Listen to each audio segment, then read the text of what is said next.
الشیطان الرجیم بسم اللہ الرحمن الرحیم نحمدہ و نصلی علی رسولہ الکریم وآلہ الطیبین الطاہرین المعصومین اما بعد فقد قال اللہ تبارک و تعالی وقولہ الحق بسم اللہ الرحمن الرحیم ومن یعظم شعائر اللہ فإنہا من تقوی القلوب۔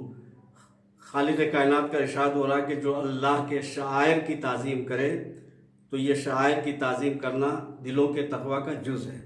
پروردگار عالم نے شعائر کو تقوی کا جز بنا کر شعائر کی اہمیت کا احساس دلایا، یعنی جو متقی ہوگا اس کے دل میں اللہ کے شعائر کی تعظیم کا جذبہ ہوگا، اور اگر تعظیم کا جذبہ ہوگا تو پھر اللہ کے شعائر کی بے حرمتی ایک متقی اور دیدار اور پرہیزگار انسان کبھی برداشت نہیں کر سکتا۔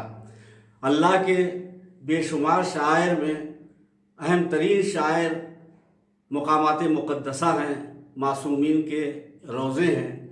ہمیں افسوس ہے کہ آیہ تطہیر میں جو ذات مرکزی حیثیت رکھتی تھی اس شہزادی فاطمہ کا روضہ 8 شوال 1344 ہجری مطابق 24 اپریل 1925 عیسوی کو سعودی کے بادشاہ عبدالعزیز ابن سعود کے حکم پر مسمار کر دیا گیا، اور ساتھ ہی میں امام حسن علیہ السلام، امام زین العابدین اور امام محمد باقر اور امام جعفر صادق علیہ السلام کے مزارات مقدسہ اور گنبد منہدم کر دیے گئے۔ جنت البقیع میں رسول اکرم کی بیشتر ازواج اور خاندان رسالت کے اہم افراد کے علاوہ تقریباً 7 یا 10 ہزار اصحاب رسول کی قبریں ہیں۔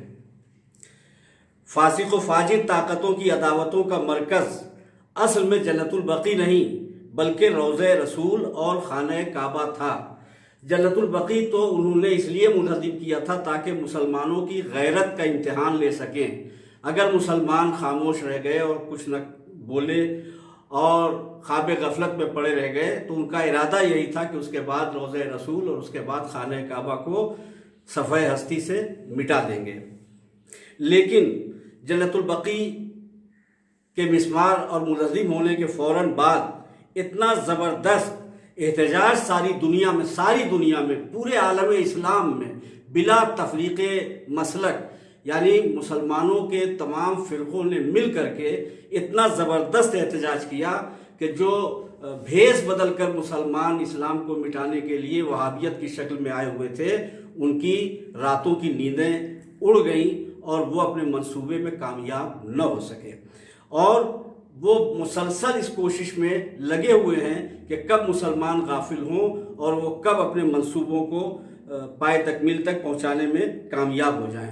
خیال رہے کہ 100 سال تقریباً 100 سال کا عرصہ گزرنے میں نسلیں بدلی ہیں، فکریں نہیں بدلی ہیں، یعنی وہ مر گئے جنہوں نے یہ مقدس روضے منہدم کیے تھے، لیکن ان کی نسلیں ہیں یا ان کی جگہ پہ اور بھی لوگ آئے ہوئے ہیں، لیکن فکریں نہیں بدلی ہیں اور فکر وہی باقی ہے۔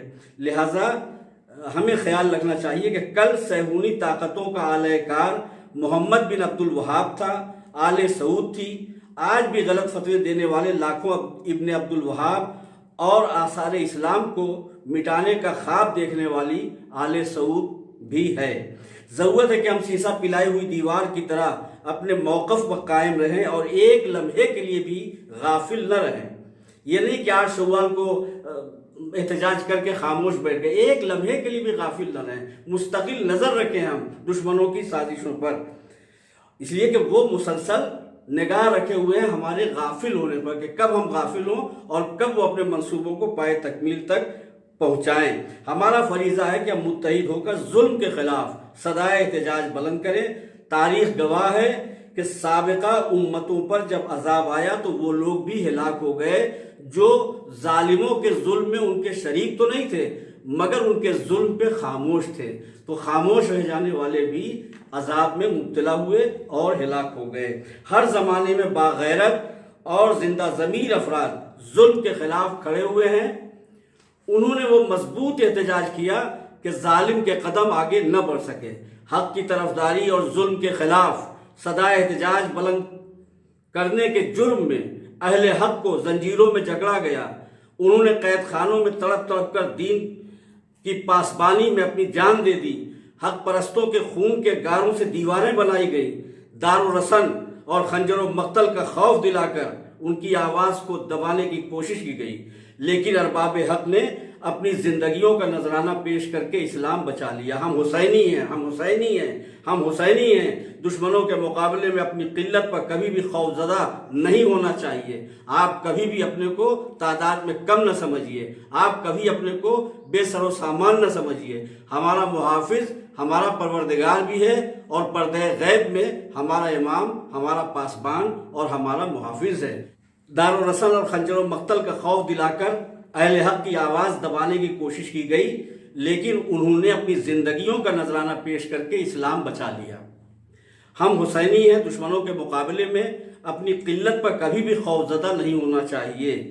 ہماری تعداد کم ہو سہی، ہمارے پاس اسلحے نہیں، ہمارے پاس ظاہری سر و سامان نہیں، لیکن ہم کمزور نہیں ہیں، ہم لاوارث نہیں ہیں۔ ہمارا محافظ ہمارا پروردگار ہے، اور ہماری حفاظت کے لیے پردہ غیب میں ہمارا امام ہے۔ لہٰذا جتنے طاقتور ہمارے محافظ ہیں دشمنان اسلام کے پاس، اس کے مقابلے میں نمرود اور شداد کے برابر بھی طاقت نہیں ہے۔ اور ہمارے پاس وہ طاقت ہے جس نے نمرود کو بھی برباد کیا اور شداد کو بھی ہلاک کر دیا اور ختم کر دیا اور ان کے غرور کو خاک میں ملا دیا۔ دنیاوی نقطہ نظر سے وقت کی سب سے بڑی طاقت یزید نے اسلام کو ختم کرنے کا منصوبہ پائے تکمیل تک پہنچانا چاہا، تو حسین سراپا صدائے احتجاج بن گئے۔ ظلم سمجھا، حق کی آواز دبانے میں ہم کامیاب ہو گئے، لیکن حسین نے نوک نیزہ سے قرآن سنا کر ظالموں کو بتایا کامیاب تم نہیں ہو، کامیاب ہم ہیں۔ صدائے حق کٹے ہوئے سر اور نیزے کی بلندی سے گونج رہی ہے۔ اسی طرح امام حسین کی بہن ثانیہ زہرا شہزادی زینب نے بازار و دربار کوفہ و شام میں خطبوں کی شکل میں احتجاج کر کے مظلوموں کو پہچنوایا۔ آپ سوچیں، اتنی بڑی طاقت کے سامنے اسیروں کا لشکر، قیدیوں کا لشکر، جو ظالموں کے اتنے بڑے ظلم کا منظر اپنی آنکھوں سے کربلا سے دیکھ کر ظلم سہتا ہوا شام تک آیا ہے، اور کوفہ و شام کے راستوں میں شہزادی زینب نے اپنے خطبوں کے ذریعے احتجاج کر کے زمانے کو پہچنوایا کہ جو مظلوم تھے وہ کون تھے اور جو ظالم ہے وہ کون ہے۔ تو مظلوم کو بھی پہچنوایا اور ظالم کو بھی بے نقاب کیا۔ احتجاج کا مطلب ہی یہ ہے کہ مظلوم کو پہچنوایا جائے اور ظالم کو بے نقاب کیا جائے۔ جنت البقیع کے سلسلے میں بھی اس طرح سے احتجاج کیجئے کہ جنت البقیع میں جو مقدس روضے ہیں، جن لوگوں کے روضے ہیں، ان کو زمانہ پہچانے کہ وہ کون تھے، اور جن ظالموں نے ان روزوں کو نقصان پہنچایا انہیں بھی زمانہ پہچان لے کہ وہ کون ہیں۔ اسی طریقے سے شہزادی زینب نے اپنے خطبوں کے ذریعے سے ارباب ظلم کو شکست دی۔ اس کے بعد چوتھے امام سید سجاد نے دربار یزید میں احتجاج کی صورت میں تاریخی خطبہ دے کر ظالموں کی اب تک کی سازشوں کو اس طرح ناکام بنا دیا کہ نمائندہ شیطان یزید منہ دکھانے کے قابل نہیں رہ گیا۔ تھوڑی ہی دیر پہلے یزید نے اعلان کیا تھا نہ رسالت کوئی چیز تھی اور نہ آسمان سے کوئی وحی نازل ہوئی تھی، بنی ہاشم نے سلطنت کا ایک کھیل کھیلا تھا۔ یہ بڑا خطرناک جملہ تھا، اور یزید نے گویا اسلام کو ختم کرنے کا اپنا آخری منصوبہ پیش کیا تھا، یہ کہہ کر کے کہ بنی ہاشم نے سلطنت کا ایک کھیل کھیلا تھا، نہ رسالت کوئی چیز تھی نہ وحی نازل ہوتی تھی۔ یہ ایک بہت بڑا جملہ تھا، اور کس کے سامنے کہا تھا؟ یزید نے اپنے دربار میں تمام اہم ممالک کے نمائندوں کو بلایا تھا۔ اس وقت کی میڈیا، اس وقت کے جتنے اہم نامہ نگار تھے، پوری میڈیا کو بلایا تھا، تمام اہم ممالک کی میڈیا کو بلایا تھا، تمام اہم ممالک کے سربراہوں اور نمائندوں کو بلایا تھا، تاکہ وہ آ کر کے حسین کے گھرانے کی بے کسی کا خدا نہ استغفر اللہ گویا نقل کفر نہ باشد تماشا دیکھیں۔ وہ تماشا بنانا چاہتا تھا، مگر یزید خود اپنے ظلم کے آئینے میں تماشا بن کر کے رہ گیا۔ اور ابھی تھوڑی دیر پہلے یزید نے اعلان کیا تھا کہ رسالت کوئی چیز نہیں تھی، فقط سلطنت کے لیے ایک کھیل تھا، وہی وغیرہ کچھ نازل نہیں ہوتی تھی۔ لیکن جب ہمارے چوتھے امام سید سجاد نے ایک تاریخی خطبہ دیا اور اس خطبے کی صورت میں اپنا احتجاج بلند کیا، صدائے احتجاج بلند کی، تو عالم کیا ہوا کہ خود ظالم یزید مؤذن کو اشارہ کرتا ہے کہ اذان دی جائے۔ کیوں؟ اس لیے کہ یزید جانتا تھا کہ اذان ہی وہ صورت ہے جس کے ذریعے سے امام کے خطبے کو روکا جا سکتا ہے۔ تو اذان کا حکم دیا۔ یہ یاد رہے کہ ابھی اس نے کہا ہے کہ رسالت کوئی چیز نہیں تھی، وہی نازل نہیں ہوتی تھی، رسالت سلطنت کے لیے ایک کھیل تھا، اور یہ سب ایک کھیل تماشے کی صورت میں تھی۔ اب سوچیں اگر یزید اپنے اس جملے کو منوانے میں کامیاب ہو گیا ہوتا تو سارے تمام ممالک کے سربراہ جو آئے تھے، میڈیا کے افراد جو آئے تھے، اپنے اپنے ملکوں میں جا کے کہتے کہ محمد اللہ کے رسول نہیں تھے، اس لیے کہ جو مسلمانوں کا سربراہ ہے اس نے خود اعلان کیا ہے کہ نہ رسالت کوئی چیز تھی، نہ وہی نازل ہوتی تھی، بلکہ سلطنت کے لیے یہ ایک کھیل تھا۔ تو جس رسالت کو اب تک حفاظت بچانے کے لیے اہل بیت نے قربانیاں دی تھیں، اس رسالت کو یزید ختم کرنے میں کامیاب ہو جاتا، مگر چوتھے امام نے ایسا خطبہ دیا کہ مؤذن کو بھیجنا پڑا۔ اب مؤذن جب گیا تو اس نے جو اذان کے الفاظ ہیں اللہ کی کبریائی اور الوہیت کے اعلان کے بعد جب اس نے اعلان کیا اشہد ان محمد رسول اللہ، تو میں ایک دفعہ پھر دہرانا چاہتا ہوں کہ یزید نے کیا کہا تھا؟ محمد اللہ کے رسول نہیں تھے، اور یزید کا مؤذن کیا کہہ رہا ہے؟ محمد اللہ کے رسول ہیں، اشہد ان محمد رسول اللہ۔ تو یزید نے کہا تھا محمد اللہ کے رسول نہیں تھے، اور یزید کے سامنے یزید کا مؤذن اذان دیتے ہوئے کہہ رہا ہے کہ محمد اللہ کے رسول ہیں۔ اب دیکھیے کتنا بڑا کارنامہ انجام دیا ہمارے چوتھے امام سید سجاد نے، کہ یہ منظر جیسے ہی آیا اور جیسے ہی مؤذن نے کہا اشہد ان محمد رسول اللہ، تو جو میڈیا اور جو سربراہ سلطنت اور مملکت تھے وہ خود اس بات کو محسوس کرنے پہ مجبور ہو گئے کہ ابھی کہا تھا کہ محمد اللہ کے رسول نہیں ہیں، اور ابھی اسی کے اشارے پر اسی کا مؤذن کہہ رہا ہے کہ محمد اللہ کے رسول ہیں۔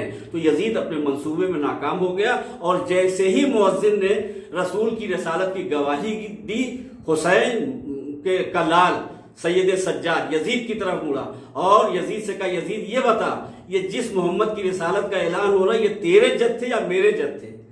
یہ اتنا زبردست حملہ تھا سید سجاد کا اس قید کے عالم میں، اور اتنا زبردست احتجاج، اتنا اثر انگیز احتجاج تھا کہ پورے اپنے ہی دربار کے سامنے یزید منہ دکھانے کے قابل نہ رہا اور دربار سے اٹھ کے چلا گیا۔ آپ سوچیں کہ تنہا سید سجاد نے قید و بند کے عالم میں ظالم اور سفاک حکمراں کے سامنے صدا احتجاج بلند کر کے ہمیں سبق دیا ہے کہ جب بھی وقت آئے اسلام کی حفاظت کا تو کبھی غافل نہ ہونا، کبھی خاموش نہ ہونا، اپنی کمزوریوں کا احساس نہ کرنا، بلکہ صدائے حق ضرور بلند کرنا۔ یہ ہمارے چوتھے امام نے یزید کے دربار سے ہمیں پیغام دیا ہے اپنے عمل کے ذریعے سے۔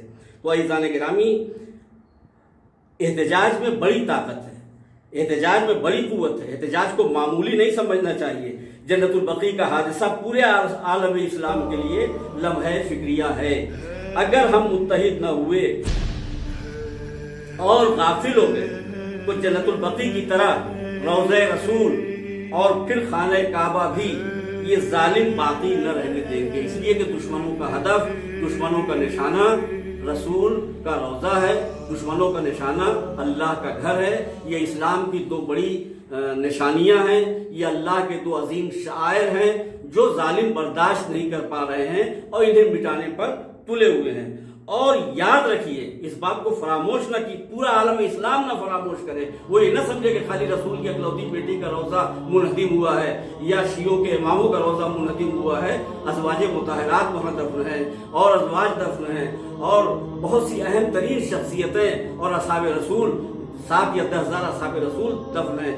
یاد رکھیں آپ، اگر دشمن جنت البقیع کو منہدم کرنے کے بعد روضہ رسول اور خانہ کعبہ کو مٹانے میں کامیاب ہو گیا تو دنیا کے تمام ممالک میں، دنیا کے کسی حصے میں کسی بزرگ کا کوئی مزار باقی نہیں رہ جائے گا، کسی صوفی کا، کسی بزرگ کا، کسی مرکز عقیدت کا کوئی روضہ، کوئی مزار باقی نہیں رہ جائے گا۔ اس لیے کہ جب رسول اللہ کے دین کا جو رسول تھا اسی کا روضہ جب لوگ پامال کر دیں گے اور منہدم کر دیں گے تو کسی پیر فقیر کا روضہ یا ان کی زیارت گاہ یا مزار باقی نہیں رہنے دیں گے۔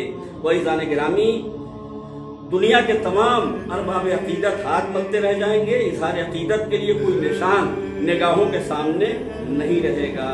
لہذا میری تمام ارباب قلم، اہل فکر، اہل دانش